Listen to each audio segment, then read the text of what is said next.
us off and we'll take questions, help prepare for Purdue? Sure. I would say I think our break has come at a good time. Took Sunday off after Iowa, and then practiced Monday, Tuesday, had yesterday off, and then obviously work today and tomorrow before we head down to West Lafayette. But I think it comes at a good time in terms of being able to rest up a little bit, catch our breath, try to get healthier, even though at this point in time of the year everybody has some bumps and bruises, and as I always say, if something doesn't hurt at this time of year, you probably have to play hard enough. So looking forward to Saturday. Obviously a really good team. Matt's done it again in terms of putting together a really good team after losing Edie, maybe the best point guard in the country, and Braden Smith, and then other guys that have developed and have stepped into their role. And obviously Foster Lawyer's a raw guy. He's played there since the day he was on campus, but the evolution of Kaufman, Wren, and obviously Caleb First has been there, and others with CJ Cox and Miles Colvin that have played down here as freshmen, and Raleigh Burgess, the other freshman, who's come in and played. So like I said, it's Smith is really good with his ability to control the ball and playing ball screens, and the assist to turnover ratio, it's 216 to 71 or something like that. So it's just averaging almost 9 assists a game. So it's like I said, and obviously exciting place to play where they really support their team, and two really good teams going at it. So with that, I'll take any questions. Nick?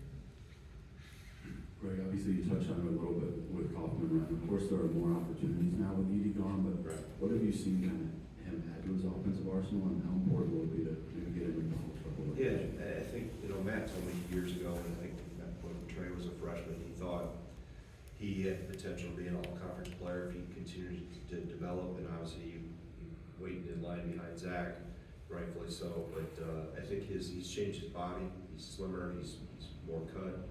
I think his mobility's gotten better. He doesn't play on the perimeter or shoot threes, but they get him in the the pinch post, or they get him in ball screens and him at the nail, and he's pretty explosive from there and powerful. I think he's developed to the offensive game around the rim specifically. So, and then he goes to the glass. He's pretty hungry on the glass. So I think just for him, he's evolved into a really good player, high-level player for them, and they put him in good positions. And I think that's always the markers. I watch other teams, how do they utilize their individuals within the concept of their team, and that's a mark of a good coach and a good coaching staff. We got Braden doing what he does best. They put Trey in positions where what he does best. Lawyer running around banging threes. So like I said, they're a well put together group. Greg, when you watch Braden, where's the majority? How does he get the majority of his assists? Do you see a lot of it just good ball movement? Do you see a lot of him driving and kind of kicking it back out? What's kind of the way that he's able to pro defenses to be successful in that way? Yeah, I mean he's puts pressure on you in a variety of ways because he's improved. I mean he shoots a lot of mid range, but he makes a lot of them. And he's really good along the baseline if he gets there. I think primarily a lot of middle ball screens, but they move him around, and so it's a little harder to just say, okay, don't let him do it, because they'll play him a little bit off the ball, they'll run him off some actions and free him up, because everybody's trying to guard him, 100 different ways. But primarily he's, in the middle of the floor, in the middle third, playing typically with Kaufman, Wren in that, not always, but most of the time, and that's kind of a Stockman-Malone combination, or Stockton-Malone combination, so to speak. So he's just really smart and savvy, and he's competitive as heck. He's a winner. He has an air of confidence about him. The lineup with Stephen Owen sharing the floor seems to be showing a little bit more frequently now. I guess what's led to your increased comfort there? I guess what more do you want that to develop? Yeah, I think it's in a perfect world, you play them all the time together, but from a fatigue standpoint, and you have to, who's going to be our bigger backup five? And so I've got to be cognizant of, not that I don't want Nolan and Steve playing together, but the more I play them together, the more I have to rest them. You know, so just that combination, a lot of it's the feel of a game. You know, if I feel we can, if we're in a good enough position from a fatigue standpoint, neither one of them we're able to manage with timeouts and stoppages and things like that. And then what's happening around them, meaning what's going on with Gilmore, what's going on with Amos, are we in foul trouble somewhere else? So it's never with a script. I start the game with a script, obviously, to get them out there together. But then after that first roll of substitutions, it's a lot on gut feel and what I'm observing and seeing. So, you know, if they're out together, it's usually intentional, and it's usually not based on can I get them there together. It's for last weekend's case, Gilmore got in foul trouble, you know, and then Gilmore fouled out. So sometimes it's dictated by things that it's a cause and effect circumstance where maybe they were together because of something else happened, not because I intentionally planned on having them together, specifically once we get to the back half of the first half and back half of the second half. Carly, then Michael. I imagine it's hard to win on the road all season, but what kind of mentality is it going to take from your team to go into Mackey and come away with a top 25 win like this? Yeah, just the same approach we've had. You know, I don't think we don't make a big deal about being at home, or don't make a big deal about going on the road. Preparation stays the same. We know, it's a great college basketball environment, but it's a great college basketball environment because the team's typically very good. So that makes the environment. You ever see a good environment with a bad team? It doesn't work that way. So, that'll be the focus. It's going to be on those guys in white or black or gold or whatever they wear that day, and focusing on that and playing how we know we can play. And if we have some highs, keep going. If we have some lows, there's some bumps in the road, got to keep playing and play through it and be aggressive. And like I said, it's your success or failure is mostly dependent on the guys in the other jerseys, not in those people in the stands yelling and stuff. They can't score, they can't play defense. And, so we'll focus on our direct opponent in front of us. With lineups, obviously, you're not going to do anything that doesn't impact winning now, but whether it be small lineups or big lineups, I guess, is there anything do you put any value into prepping something for March, where maybe you have to throw a different look at a team, or a team throws a different look at you? Well, I think we've been in a lot of situations where we've had different looks on the floor. I mean, whether it's been, with Gilmore at the 4 and one of those other guys at the 5, or Amos. I've even had Gilmore at the 5 at times. So I've had Tanjay at the 4. As we've come through the year, we've done less of that lately just because of Gilmore and Amos's emergence. But I think we have played a lot of different combinations. I've used Jadicki at the point, obviously McGee and Blackwell, and have been there as well. But so I think we've seen a lot of different things, and I think we have the flexibility and the versatility within our lineup that if we have to adjust or something specifically is causing an issue for us, we have the capacity to mix and match and counter what's being done to us. Offensively, you talk a lot about, or sometimes you talk about points per possession. I guess I'm wondering from a defensive standpoint, what's kind of the ideal number you're looking for there that you say, if we get to this number, hey, we got a good chance to be successful? Yeah, it's typically stayed the same, right around or under 1 point per possession. Obviously, that's the goal. I think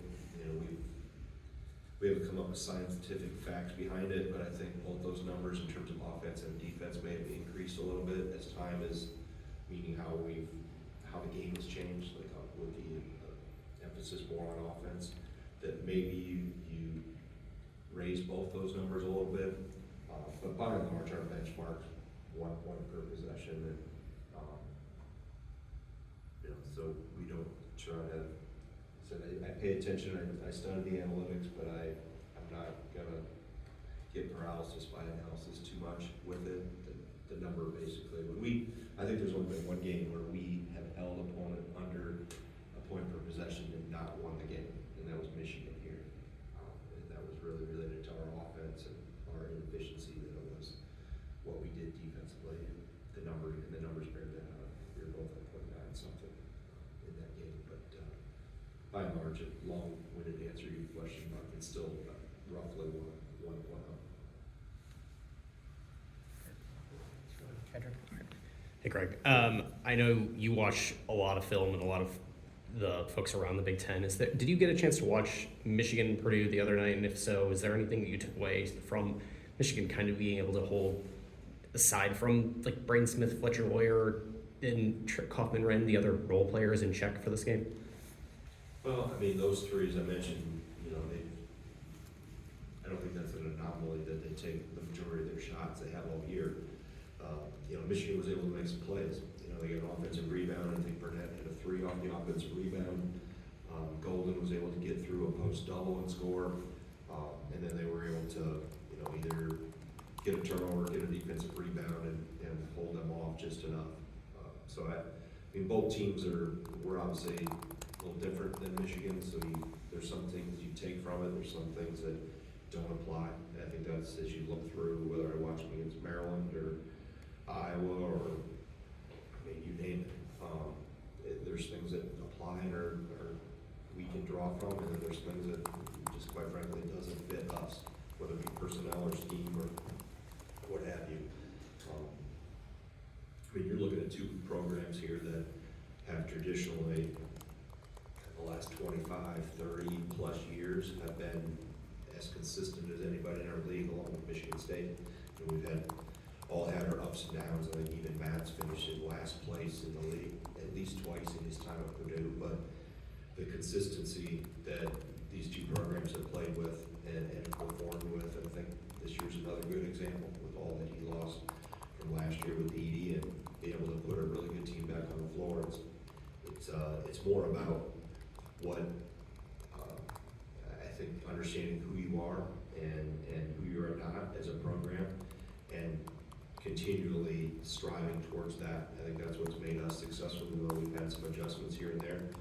By and large, we're stayed true to who we are traditionally, and Purdue, from Gene to Matt, have been very similar in terms of, they understand what makes them good and what can be successful at Purdue that may not work at school X, Y, or Z, and they stay true to the things that have withstood the test of time. Greg, defensive all-conference honors often about steals, blocks. I know that this group and John Blackwell himself a lot more fixated on wins than numbers, but how would you kind of categorize some of his impact defensively? Yeah, I think he's gotten better. I think the understanding that he can be a defensive difference maker, and really turn the screws on an individual, so to speak, defensively has grown, and he's understood and valued that more as the years gone on. And I think our defense typically has always been based on the sum of the parts, and not necessarily, we've had good individual players, we've had shot blockers here or there that maybe numbers jump off the page or steals or those type of things, but by and large, our defense is based on committee and how we do it systematically. And if you have a really good instinctual defensive player and they find their way in there, then they excel. Then those numbers start to jump. But by and large, we defend, we build our defense based as a team defense, and then the individuals that can excel in those areas shine through. And I think John, the biggest thing with John is just both Johns really. I mean, just looking at personalities, they're very consistent. They're very steady. They don't get too high. They don't get too low. I can't rile them up. I don't really have to pick them up. They're just steady eddies, so to speak, and I think that helps. Just stay the course, and there's going to be really good times, and there's going to be rough times, and right within a game, and how you balance those and how you respond to those. I think, again, in the back of that, I talk about consistency of a program, consistency within the players within that program, I think are important in terms of your mindset and how you approach each game, each day, each possession. So steadiness is really, I think, a word that comes from out of John. We'll go Donnie and then Mark. Hey, Rick. Something that we've heard from you and players throughout the entire season is just about the chemistry of this group and how much they seem to, genuinely, like playing with each other. We we've heard that talked a lot about this season, but what are the sources of that? What are the factors that go into that? I mean, especially with a group with a lot of new faces. Yeah, I think it really comes back to having and finding the right pieces and, say, okay, you have to find somebody that can score 18 a game or can shoot 38% from three. And that is important, that's a factor of it, but it's also about the type of people that they are and what are their motivating factors, and not that we don't want people that have individual goals, we all have individual goals and they should have, but the willingness to buy in and be consumed with winning first. And I think when you have a group that's like-minded like that, it allows you to, and really don't care about the individual accolades, it allows that chemistry to grow. Because you can have, I've said before, you can have really talented players, but if they're not connected or kind of patented the term chemically imbalanced, then it's not gonna work. I mean, we've seen that. You can point to a lot of talented rosters around the country that aren't 500 or are not gonna be in postseason play, and quite frankly have big payrolls. And that's a piece of it. There's all pieces of it. You have to have talent, you have to be financially competitive in today's world. But if you don't have that connectivity and that connection and that chemistry, and I'm not saying you have to be best friends and sit around and hold hands and say kumbaya, but they understand, they enjoy playing the game with each other. They enjoy competing against each other in practice, and they enjoy when it's time we all get the same color jersey on, they enjoy going out united as a group, and that's fun to watch, as a coach. It's fun to be a part of because you've got a player-led team, and typically your player-led teams end up being your best-led teams versus a coach-led team. So when you got players that take that responsibility and understand it and run with it, it makes it a lot of fun, which this group is. Greg, to piggyback off your comment a couple questions ago about staying kind of true to who you are as a program, I guess I'm just wondering, what does that mean at Wisconsin? Staying true to who you are. Well, I think you have fundamental core values and principles that you're anchored to, and understanding who you are in terms of what type of person can have success at this university. And I'm not talking about just basketball, because we still go to class and getting a degree is still important and a high priority. So how do you balance all those things? How do you balance living in Madison? How do you balance in a mindset of having a team-oriented group? What's important to you? And I think understanding what works at this place and what has worked. And you can walk through back through the last quarter century. There's been a lot of similarities in terms of the DNA. I mean, we've tweaked a little bit here or there with how we play. I know this year's getting more made of it, but by and large, it's fundamentally sound, it's toughness, it's togetherness, it's doing it as a unit, as a team. And we have star players, and we've got NBA draft picks and all that. They come and they go, but the consistency of your approach and your consistency of your foundation allow you to sustain success, and you're not a flash in the pan when a great player shows up and then you go back in the tank when you don't have a draft pick. We've been able to be really, really competitive and not necessarily always roll out a lineup of McDonald's All-Americans, but we've been able to beat a lot of teams that have those type of stars behind their name. So I saw a good quote the other day yesterday from Bill Belichick. He said, as I get more experience, I'm less enamored with the stars and more enamored with the constellation, what they all compose together. And I think that's a great analogy, and obviously he's got a hell of a lot more experience and success than I'll ever have, but just you see beyond the individual stuff and how can in a team sport, how a team can come together. And then, like I said, understanding that Purdue's done that really well. I think Tom's done that really well, Michigan State. I think we've done it really well through, going back to even Coach Bennett, of understanding what this place is about, understanding the state, understanding what type of player you can recruit, what type of player you can't recruit, what type of player will have success here on and off the court, what type of person won't. So all those things come into play as you evaluate who you want. And bottom line, you know, we do really well with good people. And I got a locker room full of them right now. And they're really good players, and they're about the right things, and they all have individual motives and goals and those things, but when it comes time to all go after something together, it's a united front. And I said, we've been very fortunate over the 20 plus years I've been here that we've had, you know, a constant stable of united front, a united front. And the alums take great pride in that. I got 3 of them, 4 of them on my staff, so that helps, you know, not that you don't grow and change and morph in the future because you have to, but I think having a great appreciation and understanding, and you've seen what works, and staying as true to that as you can, at the same time, continue to advance and grow and adjust and keep getting better. We'll go Jocko and then Ben. Jocko. Hi, Coach. Hello. How are you? I'm good, how are you? I'm good, thanks. This Were is you kind in of, Eau Claire last night covering? I did not go to Eau Claire, but I just talked to you. Affiliate? I talked to your brother. We didn't get that from your affiliate, our Okay. affiliate, but it's good to talk to your brother.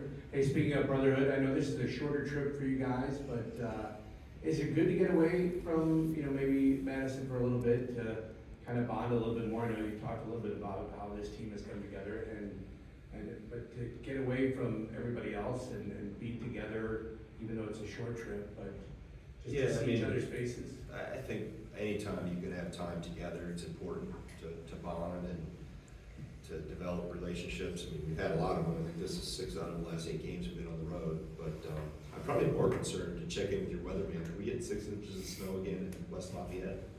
Is it going there? I know we're supposed to get more here. That's probably one reason why is it a good window to get out of here, although I don't know if we'll beat it out. But it's I think any opportunity, home, road, that travel, anytime you can spend some time together and continue to bond, that can only help you as you go forward. Right, Ben? Great, 2-part. Does your staff does the goal around 1.2 points per, at least 1.2 offensively?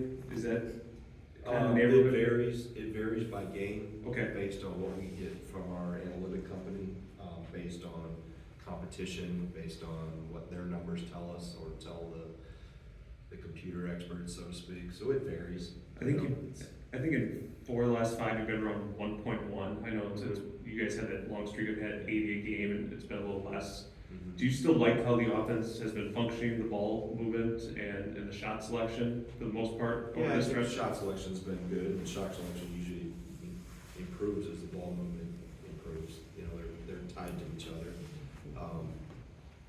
You know, and every game's gonna be a little different because you're gonna have different number of possession games and the flow maybe be a little different.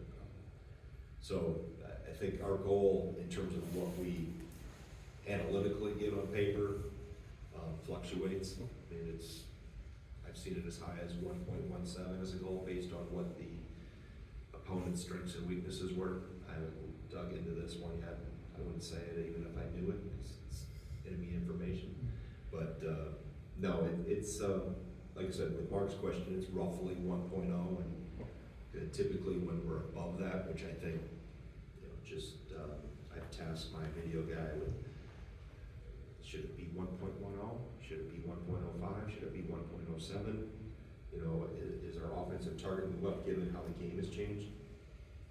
20-second reset, faster pace, more fouls, and then does that also impact defensively? I've got a concrete, factual based evidenced answer on that, but